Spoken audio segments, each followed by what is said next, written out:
program PKI Sekolah. Di sini ada pembelajaran berbasis proyek dengan komunitas belajar sekolah. Jadi latar belakangnya saya membuat yang namanya sport education model. Jadi konsep implementasi sport education model merupakan pengalaman baru pada murid, terutama pada tingkat sekolah dasar dalam proses menjalankan mengelola sebuah event kewargaan.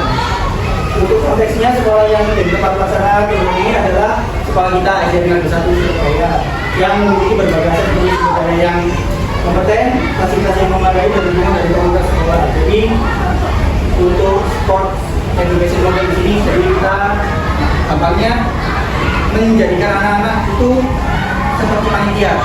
Jadi untuk anak kelas 6 itu menjadi panitia yang membuat rancangan, terus menyusun program dan lain-lain itu semuanya murid. Untuk kelas 4 sama kelas 5 bisa jadi pesertanya seperti itu. Jadi semuanya yang mengatur pesertanya. Tujuannya, jadi kami mempunyai tujuan. Yang pertama, mengembangkan keterampilan fisik, sosial, dan emosional peserta didik melalui pengalaman belajar aktif. Yang kedua, meningkatkan pemahaman peserta didik tentang pentingnya koordinasi, kolaborasi, dan kreatif dalam bekerjasama. Yang ketiga, mendorong peserta didik untuk mengeksplorasi minat dan bakat mereka serta mengembangkan kreativitas dan bersama dalam berorganisasi. Jadi, memang kita di sini memberikan anak-anak kelas 6 kesempatan untuk mengatur semuanya. Jadi di sini kita bisa mengadakan tentang gimana caranya anak berkoordinasi satu sama lain, terus berkreatif untuk membuat programnya seperti apa.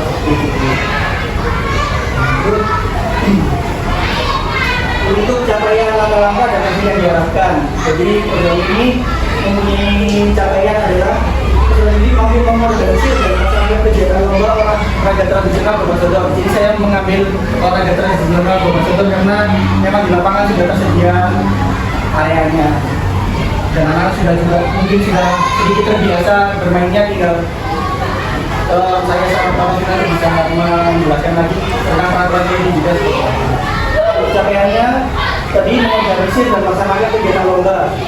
Langkah-langkahnya yang pertama mengidentifikasi aset dan isu-isu sosial yang ada di sekolah, sosialisasi dan koordinasi dengan pihak terkait melibatkan peserta didik dalam perencanaan dan pelaksanaan kegiatan, evaluasi dan refleksi pada kegiatan yang dilaksanakan. Jadi mengidentifikasi aset, kita cari lapangannya, akhirnya akomodasinya ada belum, terus mungkin anak-anak bisa memberikan pertanyaan terlebih dahulu apakah bisa memberikan masukan seperti apa. Untuk hasilnya diharapkan yang jelas pasti kegiatannya terlaksana dengan baik dan mendapatkan umpan balik positif dari peserta didik dan pihak terkait.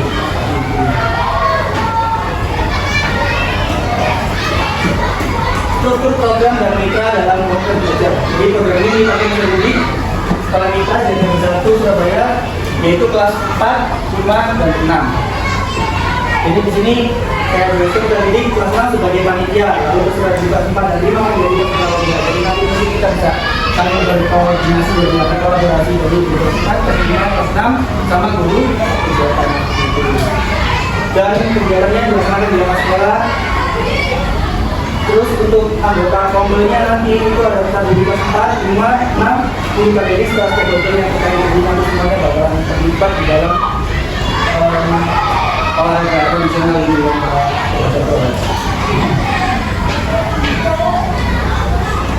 untuk kapasitas yang dimiliki kelas sekolah. Di sini menurut saya ada peserta didik atau murid yang mampu sebagai panitia karena terlatih dalam mengelola stok education model dan kegiatan. Jadi memang ketika skill pembelajaran saya sama Pak Tony juga mengirimkan biar anak belajar gimana caranya membuat suatu perlombaan gitu ya Pak ya, dan karena bisa lebih aktif dalam yang satu. Yang kedua, kepala sekolah, komite sekolah dan Pak Bimbawan itu menurut saya yang jelas. Kepala sekolah mungkin bisa mendukung guru, kita bisa berkolaborasi untuk komite sekolah dan Pak Bimbawan murid yang menjadi dalam event. Mungkin kita bisa mengajak beberapa yang ketiga, ada guru berpengalaman mampu menjadi pendamping dan mengatur kegiatan. Jadi saya percaya bahwa ibu ini sangat berpengalaman kompeten dari kolaborasi di mana bisa lebih tertata dan lebih teranimasi lagi. Untuk yang keempat, lapangan sekolah itu memadai masyarakat. Lapangan sekolah kita sudah lumayan jadi untuk lapangan tersebut juga sudah tersedia. Jadi tidak saya sudah sangat aman dalam ini. Untuk rencana dan evaluasinya, evaluasi program ini dilakukan melalui pengumpulan informasi dari peserta didik, guru peserta didik, dan komunitas belajar. Pengumpulan informasi dari peserta didik, guru dan didik serta komunitas belajar melalui wawancara, survei, dan refleksi peserta didik. Evaluasi yang dilakukan oleh guru BISOKA yaitu mengenai pembelajaran dan pelaksanaan acara festival olahraga tradisional serta pelajaran yang dapat diikuti menurut festival jadi secara evaluasinya mungkin program ini bisa jadi dasar untuk aktivitas kegiatan selanjutnya itu di tahun depan. Contoh mungkin bisa dibuat untuk acara lomba juara itu ya Pak ya, atau waktu olahraga nasional atau libur nasional. Jadi untuk sekarang mungkin melalui strategi, tapi kedepannya mungkin bisa ya juga. Nah, untuk guru juga mungkin bisa diadakan lewat juga.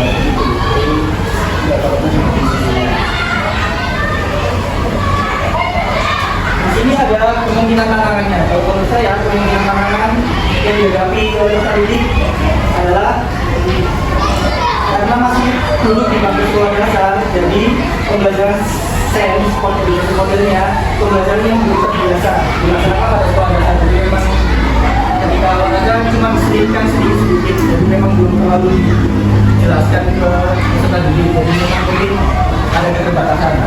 Dan solusinya mungkin adalah guru yang betul menjadi fasilitator harus selalu melakukan bimbingan dan pengadusan serta sebagai fasilitator yang aktif untuk memantau perkembangan dari peserta didik dalam membuat program tujuan. Jadi di sini nanti mungkin saya yang bisa menjadi fasilitator atau di kelas 4, 5, 6 kolaborasi dengan saya bisa menjadi fasilitator untuk anak-anak.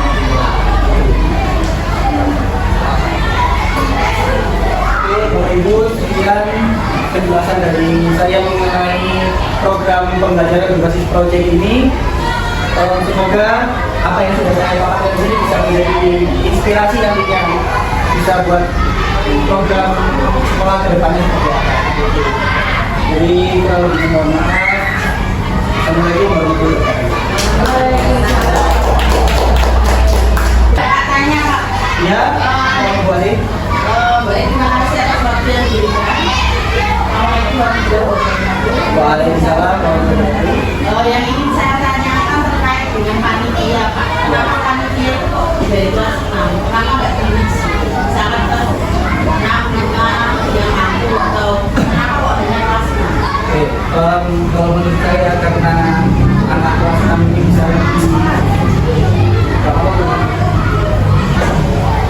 karena menurut saya mungkin anak kelas 6 bisa lebih gampang buat diarahkan.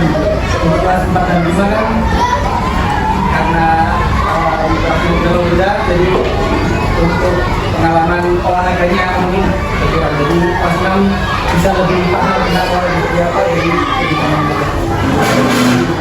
Jadi untuk kelas 4 dan 5 nya bisa mungkin bisa diambil beberapa buat membantu di panitia. Kita nanti Tetap bisa ya Pak ya? Tetap bisa. Sesuaikan kondisi sekolahnya kalau mampu ya? Ya, jadi mungkin kita juga bisa lihat karakteristik peserta didiknya seperti apa. Ini bisa menjadi panitia. Ya, terima kasih. Luar biasa paparan yang disampaikan tentang pembelajaran proyek di sekolah tadi. Maka ada beberapa yang menjadikan tantangan itu memang luar biasa. Karena apa? Tantangan itu nantinya akan secara langsung kita hadapi. Bukan sekedar kita di tantangan ini, tapi secara langsung dalam anak-anak membuat event atau perlombaan yang akan mengorganisasinya dari anak-anak sendiri. Karena itu tantangan itu ada lebih di segi lebih lagi untuk anak-anak dikuatkan. Terima kasih Kak Budi. Terima kasih Pak Dodi atas masukannya. Ada yang mau bertanya lagi, Bapak Ibu? Oke, cukup. Kalau tidak ada, terima kasih atas waktunya hari ini. Kurang lebihnya mohon maaf. Assalamualaikum warahmatullahi wabarakatuh. Waalaikumsalam.